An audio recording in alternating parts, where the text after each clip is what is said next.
Welcome to the channel, A Core Concept. It's a knowledge-sharing channel.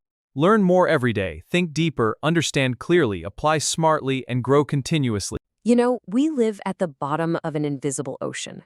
It's an ocean of air that shapes our entire world, gives us life, and stretches all the way from the ground beneath our feet to the absolute blackness of space. We move through it every single day. But how much do we really know about it? So let's begin our ascent. We're going to journey from the ground we walk on to the very edge of our world. To really get a feel for our atmosphere, we're going on a trip, climbing from sea level to the very top.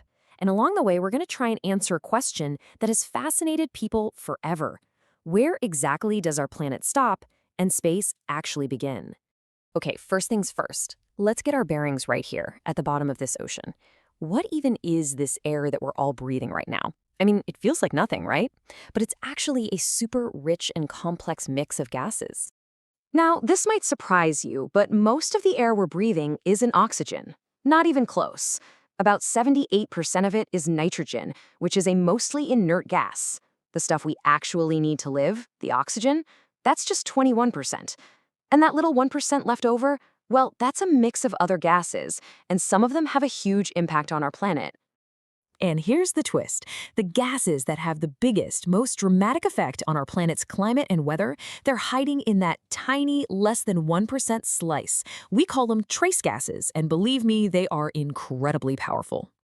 Let's meet three of these tiny but mighty gases. You've got water vapor, which is basically the engine of our weather and a really strong greenhouse gas. Then there's carbon dioxide. Think of it as the planet's thermostat, trapping heat. And way, way up high, you have ozone, which forms this vital shield, protecting all of us from the sun's most harmful radiation. For centuries, this ocean of air was a total mystery. To even begin to understand it, early scientists had to prove it was a physical thing, that it had weight, that it was real. And to do that, they had to start climbing. These early scientists were true adventurers. I mean, get this. In 1648, Blaise Pascal's team proved air has weight by hauling a barometer up a mountain. Then, in 1783, the Montgolfier brothers literally invented a new way to travel, opening up the skies in the first hot air balloon.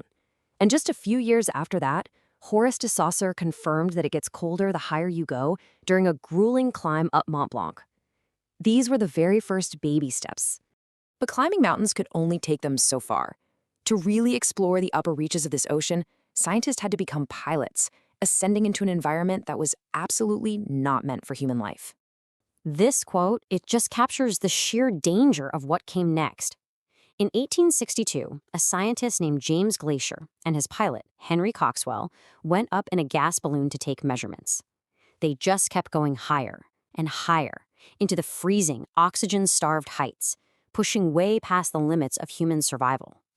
They reached an estimated altitude of 37,000 feet. To put that in perspective, that's well into the cruising altitude of a modern jetliner. Glaisher passed out from lack of oxygen, and Coxwell, his own hands frozen stiff, had to pull the balloon's descent valve with his teeth to save both their lives. They had literally touched the face of the unknown.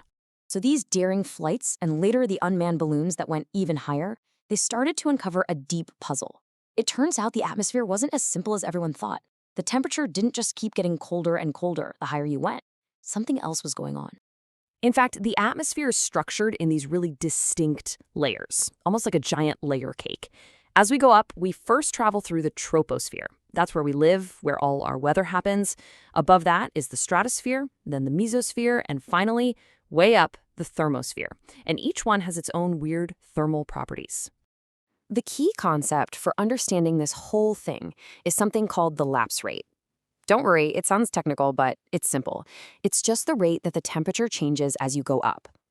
And in the troposphere, as anyone who's ever climbed a hill knows, it gets colder as you go higher. But, and this is a big but, the cooling isn't constant. Dry air cools down pretty fast, at almost 10 degrees Celsius for every kilometer you go up. But moist air, it cools much more slowly, at only about 5 degrees.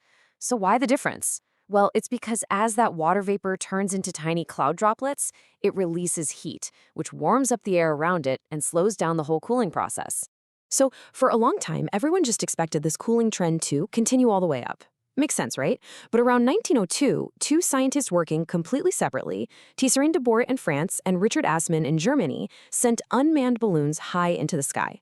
And the data their instruments sent back was baffling. At a certain altitude, the cooling just stopped. They had discovered the stratosphere. This whole new layer sitting right on top of us behaves completely differently. In the stratosphere, the temperature either holds steady or it actually gets warmer the higher you go. And why? Because that's where the ozone layer lives, absorbing ultraviolet radiation from the sun and heating that whole part of the atmosphere up. The puzzle was solved. All right, so we've climbed through the troposphere, we've punched through into the stratosphere. Let's keep going. We're pushing upward toward that original question. Where does our world actually end? Well, there is an answer, at least one that most people agree on, and it has a name: the Kármán line. It's the internationally accepted boundary that separates Earth's atmosphere from outer space. And it's located at a nice round number, 100 kilometers, or about 62 miles, straight up. To put that in perspective, that's about the same distance as a 1-hour drive on the highway.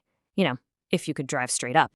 And the logic behind this specific line is actually beautiful and simple.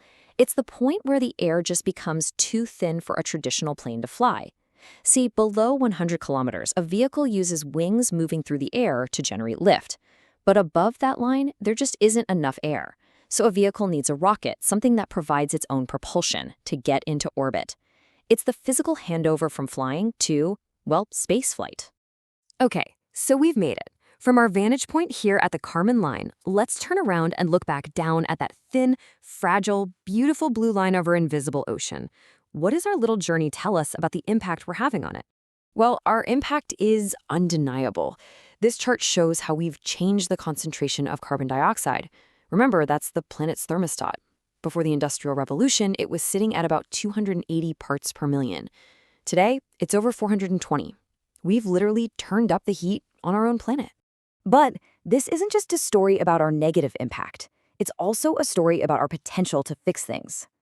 When scientists discovered we were blowing a hole in the ozone layer, the world actually came together. The Montreal Protocol of 1987 phased out the harmful chemicals, and today, that ozone layer is healing. It's a powerful reminder of what we can do when we actually decide to work together. So, we've journeyed from the ground to the very edge of space. We've seen just how thin, how complex, and how fragile this ocean of air truly is. We understand how it works, and we can clearly see our own fingerprint on it. So the question this whole journey leaves us with is a pretty simple one. How are we going to protect this invisible ocean that every single one of us shares? Subscribe to our channel for beautiful minds and great ideas. Click the subscribe button and turn on notifications. Thank you for supporting us.